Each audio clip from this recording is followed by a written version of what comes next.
Agradezco al doctor Cardona por la invitación y lamento no poderlos acompañar presencialmente en el simposio. Quiero hacer una presentación breve que tiene como propósito esencial dejarles una inquietud, una idea acerca de lo que me gusta llamar en diferentes contextos posibilismo. En este caso voy a hablarles sobre las posibilidades de conciliar la innovación en oncología y en general la innovación clínica con la sostenibilidad del sistema de salud. Empiezo con una verdad evidente, problemática a veces desde un punto de vista ético, pero innegable. No todas las innovaciones son iguales. En particular, no todas son iguales desde la perspectiva de la costo-efectividad. Hay algunas innovaciones, primero que todo, que son claramente costo-efectivas. Su inclusión es casi un imperativo ético. Dejarlas por fuera constituye una violación del derecho fundamental a la salud, violación que tiene además, en mi opinión, un costo democrático. Termina lesionando la legitimidad del sistema.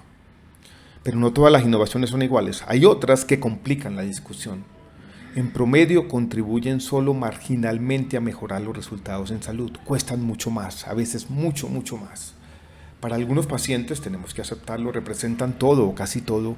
Hay en estos asuntos una especie de tiranía de la esperanza, pero para el sistema representan al mismo tiempo un desafío complicado, un desafío muy difícil. Mi punto, que retomaré más adelante, al final de la presentación, es simple. Los sistemas de salud, todos los sistemas de salud, sin excepción, necesitan capacidad de discernimiento. Necesitan al mismo tiempo incorporar las tecnologías más costo efectivas de manera oportuna y en condiciones razonables, pero para las otras, las no costo efectivas, la incorporación, en mi opinión, solo debe hacerse siempre y cuando pueda fijarse un precio razonable, siempre y cuando, insisto, pueda cerrarse la brecha entre valor y precio. Sé que esto es difícil, que es más fácil enunciarlo que hacerlo en la práctica. Sé que a veces estas consideraciones utilitarias pueden ser repulsivas, pero el debate, en mi opinión, es inevitable. Volveremos sobre este punto al final de la presentación, sobre la capacidad de discernimiento, pero antes, sin embargo, quiero hablar de lo que ha ocurrido en Colombia durante los últimos 25 años, durante lo que va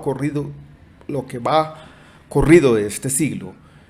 Lo que ha ocurrido en nuestro país en cuanto a la incorporación de las tecnologías y nuestra capacidad limitada, porque ha sido limitada históricamente, de lidiar con la innovación y la presión tecnológica.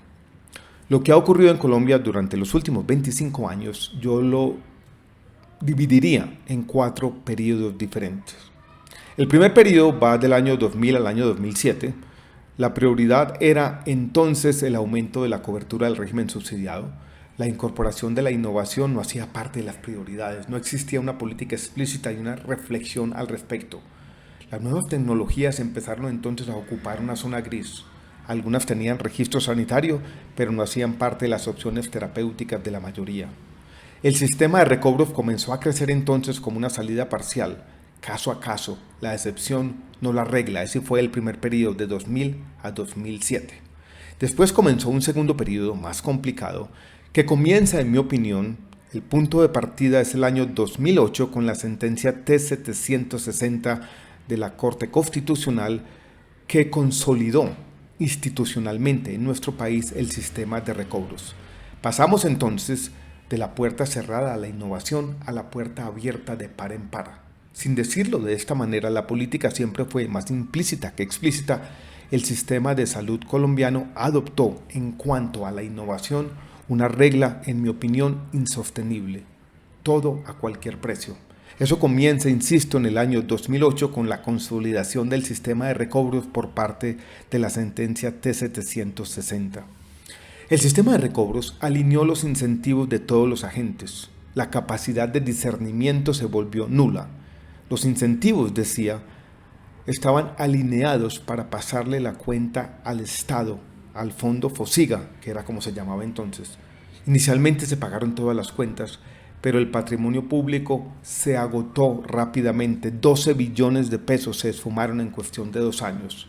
Las cuentas con el tiempo dejaron de pagarse y el sistema de salud en Colombia entró en una crisis financiera que duró varios años y de la que todavía no se recupera plenamente. Ese fue el segundo periodo que va de 2008 al 2013-2014. La crisis tuvo varias causas, la crisis de entonces, la crisis financiera, pero la principal causa fue, en mi opinión, la incorporación caótica y desordenada, sin reglas claras, de la innovación farmacéutica. Las consecuencias de un sistema demasiado abierto se hicieron evidentes, pusieron en riesgo la estabilidad del sistema. Si un sistema cerrado, impermeable a la innovación, es insostenible democráticamente, uno completamente abierto lo es financieramente. Vino después una tercera etapa, un tercer periodo, que va de esos años 2013-2014 hasta la pandemia, hasta el año 2020. Cuando yo empecé a ser ministro de Salud en septiembre de 2012, estábamos en medio de esa coyuntura crítica, de lo que quiero llamar este tercer periodo. Había dos tipos de políticas en marcha entonces. Las primeras buscaban pagar las deudas acumuladas del FOSIGA, resolver las glosas y evitar una crisis sistémica. Las segundas tenían que ver con la política farmacéutica y buscaban darle método y razonabilidad al desafío de la presión tecnológica. Las políticas incluyeron entonces, algunos de ustedes la recordarán, la regulación de precios de medicamentos y dispositivos basada en referenciación internacional, las reglas para la aprobación de biosimilares que buscaban eliminar barreras y exigencias innecesarias, la evaluación de tecnologías con la creación del Instituto de Evaluación de Tecnologías en Salud, IETS, y la inclusión en el plan de beneficios, el POF de entonces, de los medicamentos más recobrados, lo que mejoraba los controles. Buscaban también la exclusión, según lo estipulado en la ley estatutaria 1751, de tecnologías sin evidencia sobre su eficacia clínica. Estas medidas, creo yo, garantizaron al menos cierta estabilidad. No resolvieron plenamente los desafíos asociados con la incorporación de las nuevas innovaciones. Este problema necesita una atención permanente, nunca va a resolverse de manera definitiva, requiere una conversación entre todos los agentes del sistema y una toma de conciencia colectiva. Pero garantizaron, vuelvo y repito, este conjunto de medidas cierta estabilidad. El cuarto y último periodo va de 2020 a 2024. La llegada de la pandemia hizo que la política farmacéutica pasara a un segundo plano. Otras eran las prioridades, con razón, por supuesto.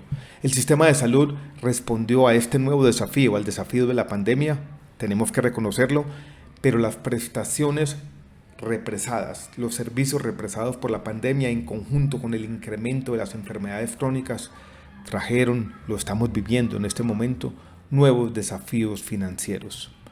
El nuevo gobierno, estamos hablando ya de este último periodo, ha partido, en mi opinión, de un diagnóstico simplista, erróneo.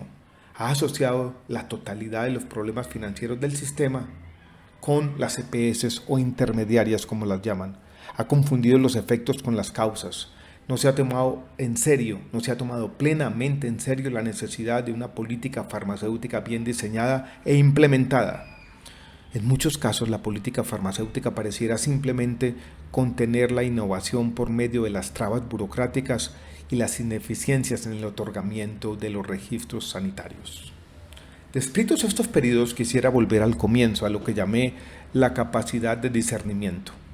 En el caso de Colombia, un país de ingreso medio con un sistema demasiado abierto, ya lo describimos, con demandas crecientes y una jurisprudencia garantista, esta capacidad es clave. Quiero mencionar 3 puntos que permitirían, en mi opinión, conciliar la sostenibilidad con el acceso a la innovación. 3 puntos que describen cómo ir construyendo institucionalmente esta capacidad de discernimiento.